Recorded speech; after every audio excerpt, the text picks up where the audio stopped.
Hello friends, welcome back to our channel Mums Daily. ഇന്ന് ഞാൻ വന്നിരിക്കുന്നത് ഒരു ബ്രേക്ക്ഫാസ്റ്റ് റെസിപ്പി ആയിട്ടാണ്. ബ്രേക്ക്ഫാസ്റ്റ് മാത്രമല്ല, ഒരു 4 മണി പലഹാരമൊക്കെ ആയിട്ട് കഴിക്കാൻ പറ്റുന്ന റവ കൊണ്ടുണ്ടാക്കുന്ന ഒരു റവ ഓംലേറ്റ് ആയിട്ടാണ് വന്നിരിക്കുന്നത്. അപ്പോൾ നമുക്ക് നോക്കാം. അതിനായിട്ട് ഒരു ബൗൾ എടുക്കുക. അതിനകത്തോട്ട് ഞാൻ 1 കപ്പ് റവ ചേർക്കുന്നുണ്ട്. ഞാനിവിടെ 200 ml മെഷർമെൻറ്റ് കപ്പാണ്. അങ്ങനെ മെഷർമെൻറ്റ് കപ്പ് വേണമെന്നൊന്നുമില്ല. നിങ്ങൾ ഏത് പാത്രത്തിലാണ് എടുക്കുന്നത് അതിൻ്റെ ഒരു അളവിലാണ് നമ്മൾ ബാക്കിയുള്ള കാര്യങ്ങൾ ചെയ്യുന്നത്. ഇനി ഇതിനകത്തോട്ട് ഇത് വറുത്ത റവയൊന്നും അല്ല കേട്ടോ, വറുക്കാത്ത റവയാണ്. നിങ്ങൾക്ക് വറുത്ത റവയും ഉപയോഗിക്കാം. ഇനി ഏത് കപ്പിലാണോ നിങ്ങൾ റവ അളന്നത് അതേ കപ്പിൽ 1/4 കപ്പ് വരുന്ന അളവിലുള്ള തൈര് ചേർത്ത് കൊടുക്കുക. അതുപോലെ 1/4 ടീസ്പൂൺ ഉപ്പും ചേർത്ത് കൊടുക്കണം. ഇനി ഇത് 3ഉം കൂടെ ചേർത്ത് നന്നായിട്ട് മിക്സ് ചെയ്യുക. ഇനി തൈര് എടുക്കുന്ന ഞാനിപ്പോൾ ഇവിടെ എടുത്തിരിക്കുന്ന തൈര് വലിയ പുളിയില്ലാത്ത തൈരാണ്, അതുകൊണ്ടാണ് 1/4 കപ്പ് വരെ എടുത്തിട്ടുള്ളത്. ഇനി നിങ്ങൾ എടുക്കുന്ന തൈരിന് പുളി ഉള്ളതാണ് എന്നുണ്ടെങ്കിൽ അളവ് കുറയ്ക്കണം. നമുക്കൊരു 1/4 കപ്പ് എന്നുള്ളത് ഒരു 1/2 കപ്പായിട്ട് കുറയ്ക്കുക. ഇനി നമുക്ക് ഇപ്പോൾ വെള്ളം ചേർക്കണ്ട. നമുക്ക് ആദ്യം ഈ തൈരും റവയും ഉപ്പും കൂടെ നന്നായിട്ട് മിക്സ് ചെയ്യാം. അപ്പോൾ ഇതാ തൈരൊക്കെ ഇതുപോലെയാണ് മിക്സായി വന്നിട്ടുള്ളത്. പക്ഷേ ഇത് പോരാ, നമുക്കിത് കുറച്ചും കൂടെ ഒന്ന് മുങ്ങിക്കിടക്കാൻ പാകത്തിന്, അല്ലെങ്കിൽ കുറച്ചും കൂടെ ഒന്ന് വെള്ളം ഒഴിച്ച് ഇതൊന്ന് ഇളക്കി കൊടുക്കേണ്ടതുണ്ട്. അപ്പോൾ അതിനായിട്ട് ഞാനിവിടെ 1/2 കപ്പ് വെള്ളമാണ് നമ്മൾ റവ അളവ് എടുത്തിട്ടുള്ള അതേ കപ്പിൽ ഉള്ള അളവിൽ 1/2 കപ്പ് വെള്ളം എടുത്തിട്ടുണ്ട്. ഇനി നമുക്ക് ഇത് സാധാരണ വെള്ളമാണ് കേട്ടോ, ചൂടുവെള്ളം അങ്ങനെയൊന്നുമല്ല. ഇനി നമുക്ക് ഇതിലത്തെ ഒരു ഈ കട്ടകളായിട്ട് കിടക്കുന്നതെല്ലാം ഉടച്ച് ഒരു സ്പൂൺ വെച്ചിട്ടൊന്ന് അമർത്തി കൊടുത്ത് ആവശ്യത്തിനുള്ള വെള്ളം, നിങ്ങൾക്ക് ഇനി കൂടുതൽ വെള്ളം വേണമെന്നുണ്ടെങ്കിൽ അതനുസരിച്ച് ഒഴിച്ചു കൊടുക്കുക.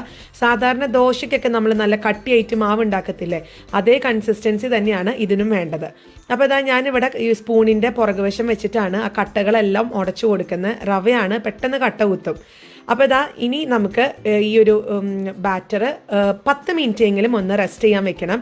എങ്കിലാണ് ഈ റവയൊക്കെ ഒന്ന് തൈരൊക്കെ കുടിച്ച് നന്നായിട്ട് സോഫ്റ്റ് ആയിട്ട് വരത്തുള്ളൂ. അപ്പോൾ നമുക്ക് 10 മിനിറ്റ് കഴിയുമ്പോൾ നോക്കാം.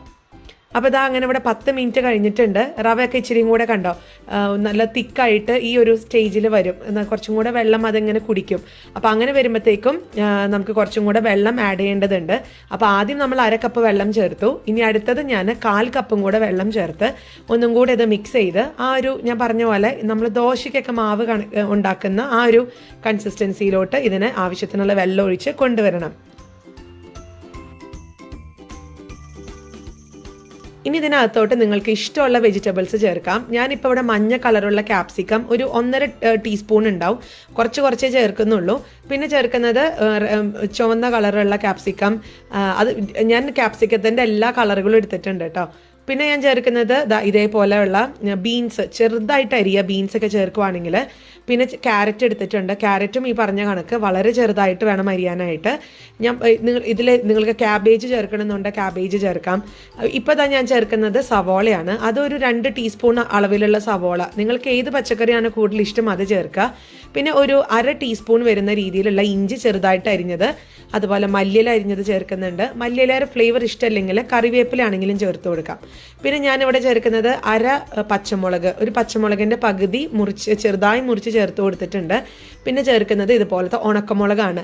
ഞാൻ ഉണക്കമുളകും കൂടെ ചേർത്തത് കൊണ്ടാണ് പച്ചമുളക് പകുതി എടുത്തിട്ടുള്ളത്. ഇനി നിങ്ങൾക്ക് ഉണക്കമുളകാണ് മുഴുവൻ ചേർക്കേണ്ടതെന്നെങ്കിൽ അങ്ങനെ ചേർക്കാം, അല്ലെങ്കിൽ ഉണക്കമുളക് ഒഴിവാക്കിയിട്ട് പച്ചമുളക് കൂടുതൽ ചേർത്ത് കൊടുക്കാം. ഉണക്കമുളകിൻ്റെ ചില്ലി ഫ്ലേക്സ് ആണ് ഞാൻ ചേർത്ത് കൊടുത്തിട്ടുള്ളത് കേട്ടോ. ഉണക്കമുളക് ഒന്ന് ചെറുതായിട്ട് ഒന്ന് ചൂടാക്കിയിട്ട് മിക്സിയിൽ ചെറിയ ജാറിലൊന്ന് പൊടിച്ചെടുത്ത് കഴിഞ്ഞാൽ നമുക്ക് ചില്ലി ഫ്ലേക്സ് ആയിട്ട് കിട്ടും. ഇനി ഞാനൊന്ന് ടേസ്റ്റ് ചെയ്ത് നോക്കി കഴിഞ്ഞപ്പോൾ ഉപ്പ് ഇച്ചിരി കുറവായിരുന്നു. അപ്പോൾ ഞാൻ ഒന്നും കൂടെ ഉപ്പ് ചേർത്തിട്ട് ഒന്ന് ഇളക്കി കൊടുക്കുന്നുണ്ട്. ഇനി ഇതിൻ്റെ മറ്റൊരു പ്രത്യേകത, ഞാൻ ഇതിനകത്ത് ബേക്കിംഗ് സോഡയോ ബേക്കിംഗ് പൗഡറോ ഒന്നും ചേർക്കുന്നില്ല. വളരെ സിമ്പിളായിട്ടാണ് ഞാനിത് ഉണ്ടാക്കിയെടുക്കുന്നത്. ആർക്കും പെട്ടെന്ന് തന്നെ ഉണ്ടാക്കിയെടുക്കാൻ പറ്റുന്ന ഒരു ബ്രേക്ക്ഫാസ്റ്റാണ്. അപ്പോൾ ഇതാണ് നമ്മുടെ ബാറ്ററിൻ്റെ കൺസിസ്റ്റൻസി. ഒത്തിരി തിക്കും അല്ല, എന്നാൽ ഒത്തിരി ലൂസായിട്ടും അല്ല ഇരിക്കുന്നത്. ഇനി നിങ്ങൾക്ക് ഇത് കുറച്ചും കൂടെ ഒരു ദോശ പരുവത്തിനൊക്കെ ഉണ്ടാക്കണം എന്നൊക്കെ ഉണ്ടെങ്കിൽ കുറച്ചും കൂടെ വെള്ളം അധികമൊക്കെ ചേർത്ത് കഴിഞ്ഞാൽ നമുക്ക് ദോശ പരുവത്തിനൊക്കെ ചെയ്യാം കേട്ടോ. അതിൻ്റെ റെസിപ്പി ഞാൻ വേറെ ഇടാം, റവ ദോശയുടെ.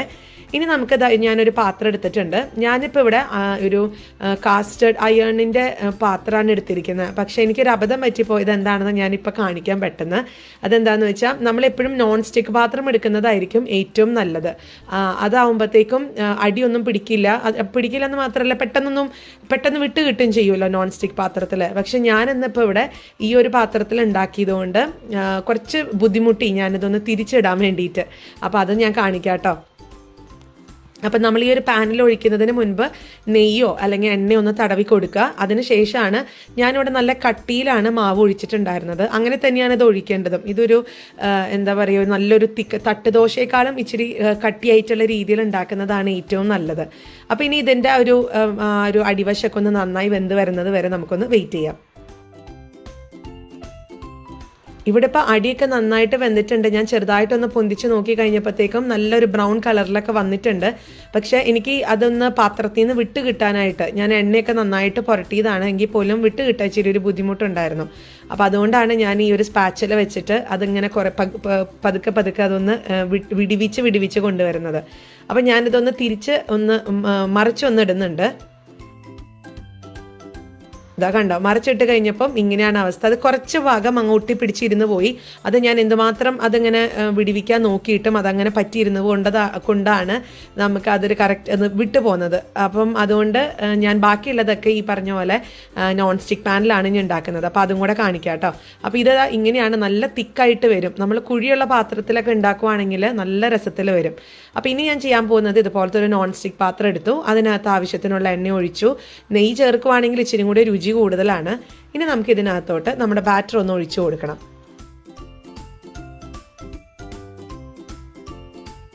എന്നിട്ട് നമുക്ക് ഇതുപോലെ പാത്രം ഒന്ന് ചുറ്റിച്ചൊന്ന് എടുക്കാം, എല്ലായിടത്തും ആകത്തക്ക രീതിയിൽ.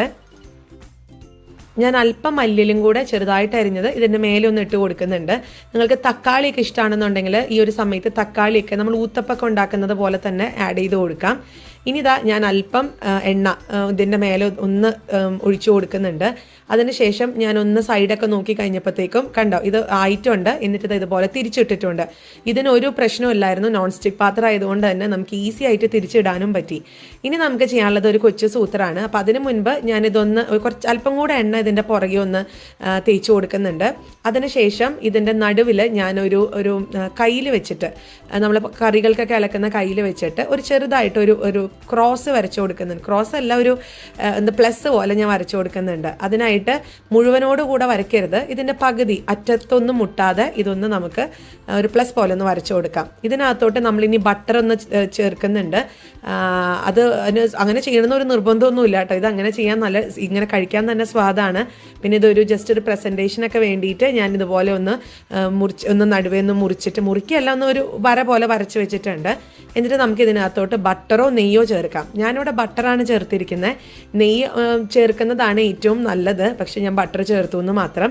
ബട്ടർ ചേർത്തതിന് ശേഷം നമ്മുടെ സ്പൂൺ വെച്ചിട്ട് തന്നെ ആ ഒരു നമ്മൾ വെട്ടിയിട്ടുള്ള ആ ഒരു കുഴികളിലൊക്കെ ഒന്ന് നന്നായിട്ടൊന്ന് സ്പൂൺ വെച്ചിട്ടൊന്ന് ചെറുതായിട്ടൊന്ന് തേച്ച് കൊടുക്കുകയാണെങ്കിൽ അതിൻ്റെ ഉള്ളിലൊക്കെ ഇറങ്ങി ബട്ടറിൻ്റെ ഒരു ചെറിയൊരു ഉപ്പ് രസമൊക്കെ ഉണ്ടല്ലോ, അതൊക്കെ സൂപ്പർ ടേസ്റ്റാണ്.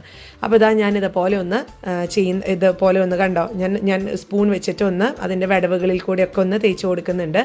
അത്രയേ ഉള്ളൂ. ഇനി നമുക്കിതൊരു സെർവിങ് പ്ലേറ്റിനകത്തോട്ടൊന്ന് മാറ്റി വയ്ക്കാം. ഇതാ നമ്മുടെ സൂപ്പർ, ഇതിന് നമുക്ക് പല പേരും ഉണ്ട്. റവ ഓംലേറ്റ് എന്ന് വിളിക്കാം, അല്ലെങ്കിൽ റവ ബ്രേക്ക്ഫാസ്റ്റ് എന്ന് വിളിക്കാം, എന്ത് വേണമെങ്കിലും വിളിക്കാം. ഇതിന് ബെസ്റ്റ് കോമ്പിനേഷൻ എന്ന് പറയുന്നത് നല്ല തേങ്ങ ചട്നിയാണ് കേട്ടോ, വെളുത്ത തേങ്ങ ചട്നി. അപ്പോൾ നിങ്ങളെല്ലാവരും ട്രൈ ചെയ്ത് നോക്കാം. അപ്പോൾ അതിന് മുൻപ് ഞാനിതൊന്ന് മുറിച്ച് കാണിക്കാം.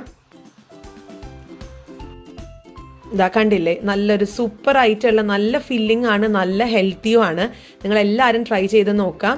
ഇഷ്ടപ്പെടുവാണെന്നുണ്ടെങ്കിൽ ലൈക്ക് ചെയ്യാനും ഷെയർ ചെയ്യാനും കമൻറ്റ് ചെയ്യാനും ഒന്നും മറക്കരുത്. അതുപോലെ നമ്മുടെ ഈ ചാനൽ ആദ്യമായിട്ടാണ് കാണുന്നതെങ്കിൽ സബ്സ്ക്രൈബ് ചെയ്യാനും മറക്കരുത്. അപ്പോൾ അടുത്തൊരു വീഡിയോ ആയിട്ട് നമുക്ക് ഉടനെ കാണാം. അൻറ്റിൽ ദെൻ ബൈ.